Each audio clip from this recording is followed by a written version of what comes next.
Hello, good morning. I'm Sajid from the Department of Science and Technology. I'm very glad to know that the ERF, the Environmental Research Foundation, is holding a roundtable today on potential solutions to resolving interoperability challenges in EV charging. And I would have loved to be there with you today.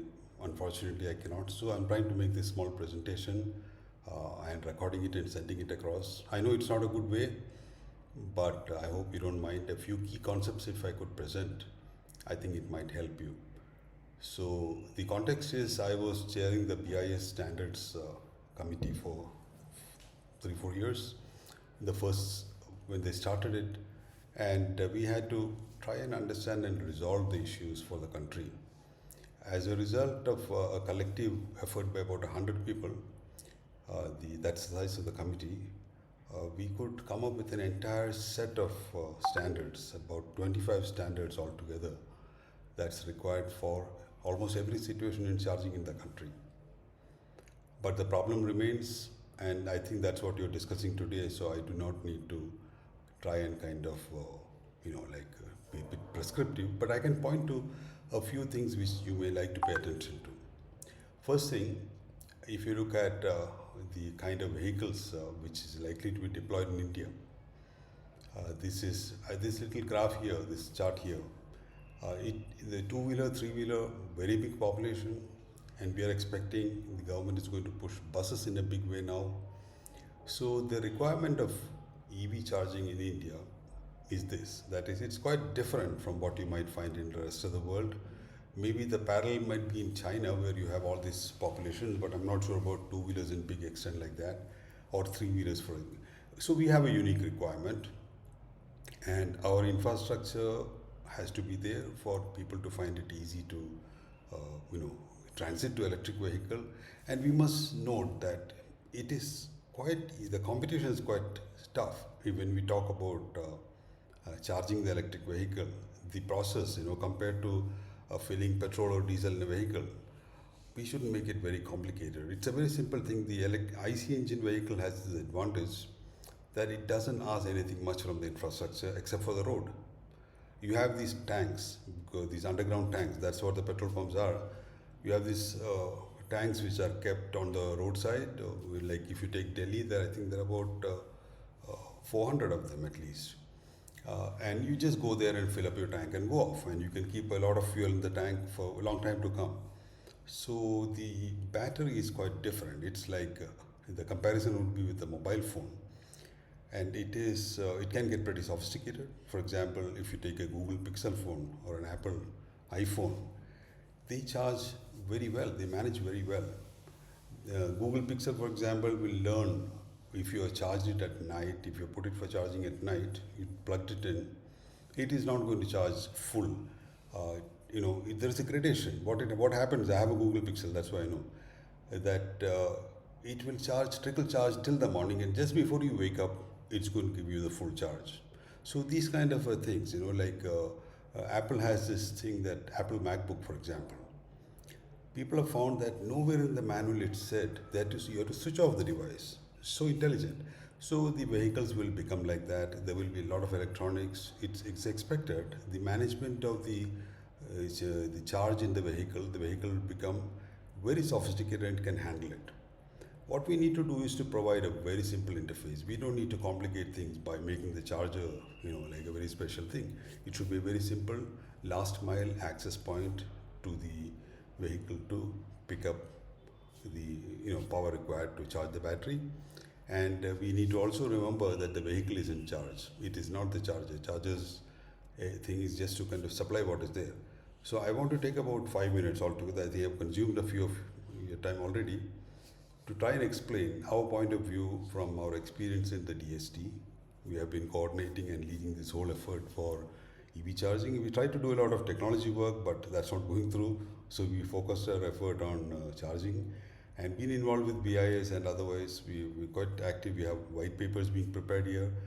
So 6 white papers on various aspects of hindrances to electric mobility is under, it might come out next month. One of them, I think the white paper number 5, is exclusively on EV infrastructure. That's what I like to call it. It is about charging, of course, but it's an infrastructure. It should grow as an infrastructure industry. It includes many other things I'd like to kind of mention about it, including battery swapping and maybe the relationship with the grid and all of that. But coming back to the basic point, if you look at the requirement of charging, you can see that it's like it's a gradation. This thing on the left side here, you can see that. I hope my mouse, yeah, you can see my mouse pointer maybe. So I think there are about four major categories. The last two categories, the portable ones, you can subdivide it into two. Today, maybe there will be devices in future which can do the same thing in one device.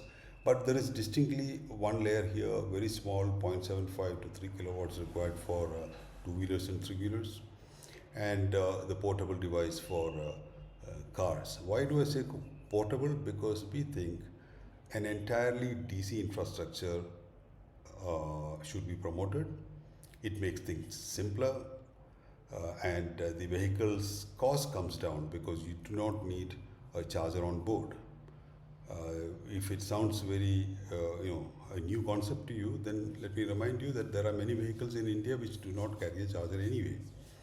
Two-wheelers and three-wheelers don't have a charger on board. What they have is a separate thing. They carry it around, of course. That may be, they may or may not carry it around.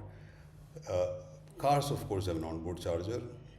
Buses, it doesn't make to have an onboard charger. So there are many vehicles without chargers anyway. What you have is chargers on the cars. So this entire concept of AC charging, carrying the charger around with you where you go, almost like the earlier tendency to carry fuel in the jerry cans, So there is a tendency to kind of view things from a point of scarcity. If you say there will be pervasive charging, if charging is going to be available as simple as connecting to a point offered by the grid, just anywhere where you are, then it is possible to have a completely DC infrastructure, saving a lot of money, making it very simple. But this diagram is more than that. This diagram tries to show that it is even possible to make a scalable charging infrastructure. These arrows, the bottom is tapered, it says slow. That means it's slow because, the slow at the bus and the slow at the two-wheeler are different slow charging, obviously, or a slow charging for a car. So the word slow is just, it's a colloquial usage. What it means, it's low power charging. And fast charging means you have a high power charging. So if you look at two-wheelers, this small arrow, it has a range. It can take power from 0.75 kilowatts to 3 kilowatts. Similarly, the three-wheelers and cars. Cars can take power. Some of these vehicles are charged at 3 kilowatt today. Or up to 6 kilowatt, it can go all the way up to 50 or even 150 kilowatt. So this thing is possible. This scalability is possible if you use the same interface everywhere, whether it is a slow charger or a fast charger, low power charging or high power charging. If you use the same interface for that class of vehicle, then it becomes scalable. What it means is if you have a different kind of businesses across the city or anywhere, geographic area, offering different levels of power, what they can afford for whatever reason, you still will be able to charge. You can charge at home with the same device, you can charge at a fast charging place as well. So that's a concept, basic concept of scalable, all DC infrastructure, simplified to just 4 different levels. So we are not talking about vehicle specific charging, we are talking about battery size and how to charge them. That's one concept I'd like to present to you. Second is, it looks like there are 3 distinct way of deploying these chargers. The top one in this diagram here, buses, they are very distinct. You do not call them, it is not okay to call them public charging. It's fleet charging. Buses, trucks, so that's a separate category. We leave it out of discussion today. We have proposed interoperable charging by using the same interfaces like a dual gun charging system or a pantograph charging system in the Indian standards. So if that is adopted, there would be any bus, any charger situation can arise. That's what we hope will happen there. But today's discussion, I think, is more about interoperability at the consumer retail level. So then the second category of DC fast charging station is there, which need not be explained. People know it here, and everybody seems to be arguing for a fast charging. Now, this is not as easy as you think, or I used to think. Fast charging still takes about 1 hour, and it is going to be a place where I have to drive somewhere and wait there doing nothing else because I drive my own car and I have to be there for one hour. And I don't really see what is so fast about this. What is the fast charging? If I have to spend 1 hour every couple of days standing in some place where I don't want to go, there is a problem in this fast charging. This fast charging can be solved by having a bigger battery. So fast charging and big battery are an enterprise which goes together, which doesn't help us in our electric mobility program, or personally for me to buy an electric vehicle. If I have to buy an electric vehicle with 1 ton of battery so that I don't have to go and stand at the charging station for it doesn't really work out for me. I would prefer the other way, which the European Sustainable Development Forum has been, Sustainable Transport Forum, sorry, fumble there, have propagated as an idea after consulting 40 city mayors. The idea is EV charging, access to power as a consumer right. That is, you should have access to a charging point within walking distance. Now, wherever you are, your home or office, it still means somewhere in where you might park your car and walk to a place where you want to be. It could be a movie hall, a mall, or it could be, it could be a residence, not necessarily at your residence, but within walking distance.